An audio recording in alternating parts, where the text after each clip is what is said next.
From the 6th to the 27th of October, it will take place in Rome the extraordinary assembly of the Synod of Bishops for the Pan-Amazon region.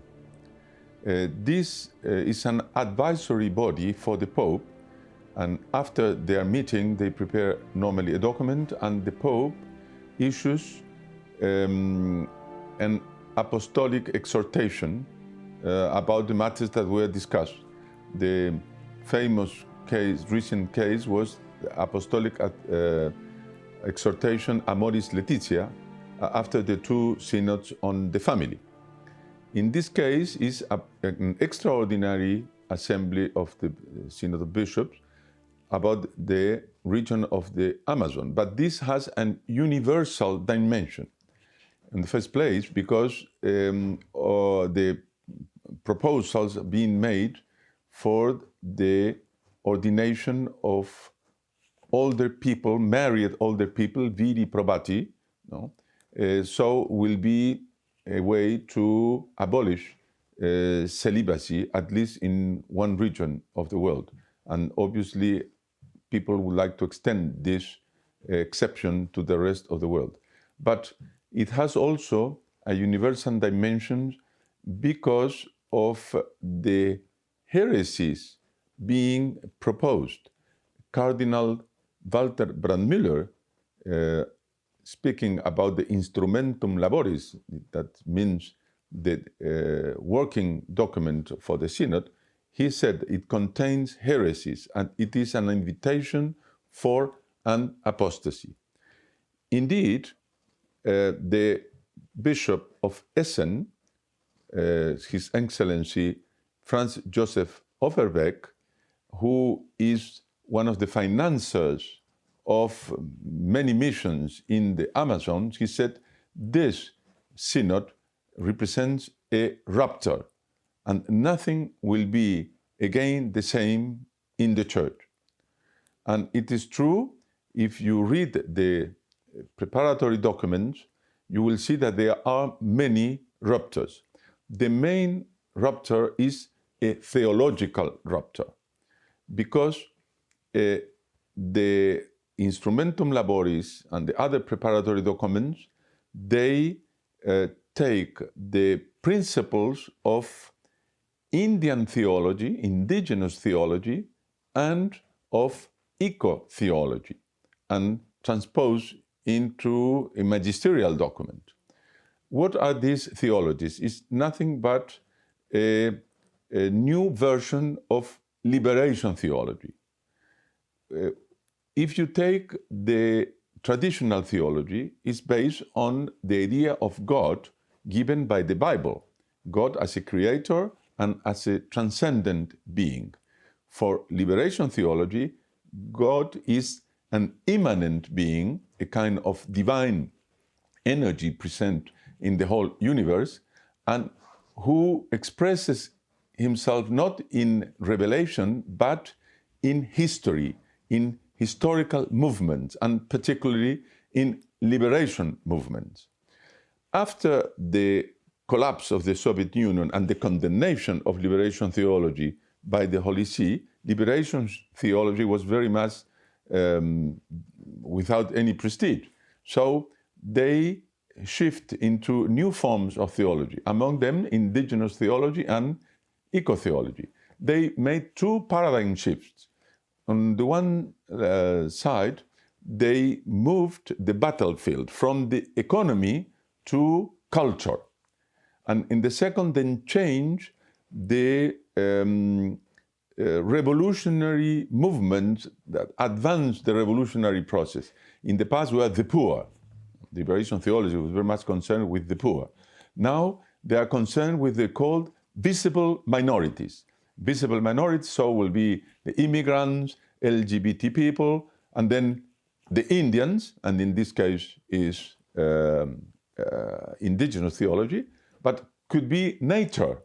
The new oppressed section of the world will be nature, and then it's eco-theology.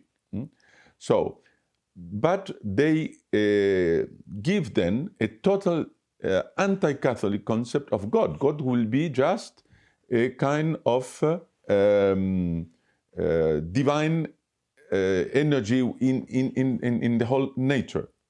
And this is very much inside of the preparatory documents, because they take the cosmovision of the indigenous people and present this as a model for the whole world. They are the ones who really respect nature.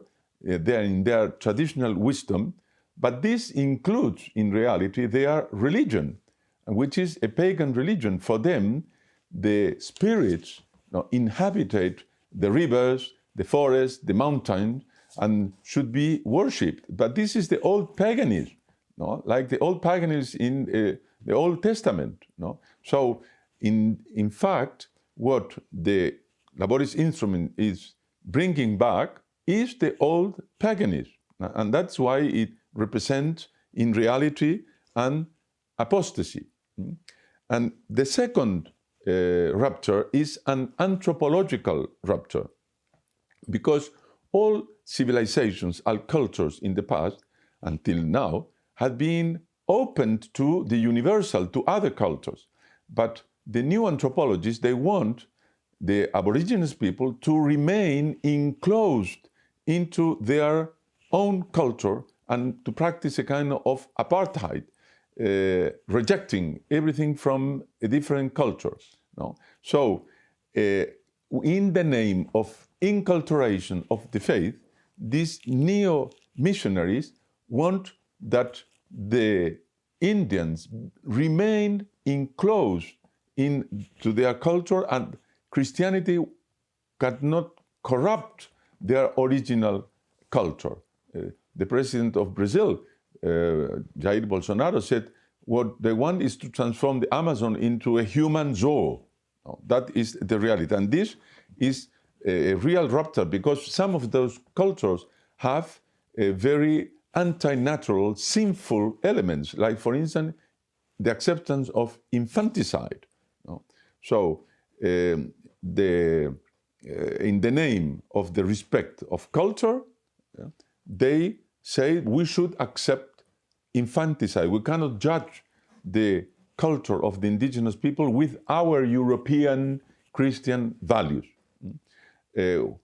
When a member of parliament in Brasilia tried to pass a law forbidding infanticide among the indigenous tribes in the Amazon, an anthropologist, and supported by the missionary commission of the bishops of Brazil, said that this should be accepted because it's much more damaging for Brazil the killing of a culture than the killing of little infants in those tribes.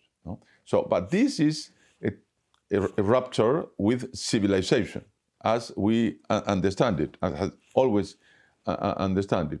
And it's a rupture also in the concept of mission, because instead of evangelizing them, we're just reaffirming their pagan values and their cosmovision. Plus, it is a rupture in ecological terms. In the Bible, it is said, grow and multiply and dominate the earth. And since then, the men are the king of the universe, and we embellished and we developed. But according to the eco-theology, we are just part of an ecological chain. We are not the rulers of the universe. We are just one element as important as any insect inside of the of nature.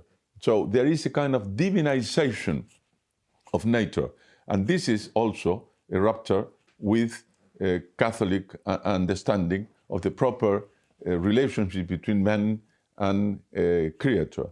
There is also a socioeconomic rupture. The Instrumentum Laboris defends the collectivism of the tribal life. They oppose the tribal life where everything is in common, everything must be done by all and in a general consensus, oppose this against our Western civilization where the individual and his freedom and his autonomy is very much promoted. But then if you apply this tribalistic concept of society, what you will have is a totalitarianism far more aggressive for the individual than the Soviet Union, because it's the dictatorship of the micro group, no, against the individual. No? And so this is for the person even more damaging than having the state controlling your life. Now, that is why against all this rupture, the theological rupture, the anthropological rupture, the missionary rupture, the ecological rupture, and the socioeconomic rupture, Catholics must react, informing themselves about what is going on. I suggest you to watch the Pan-Amazon synodwatch.org. It's a site specialized in monitoring the synod, and also by prayer, so that the bishops of the Catholic Church don't fall in the errors that are promoted by the preparatory documents, and that later on Pope Francis reject those errors in the apostolic exhortation he will write after the synod.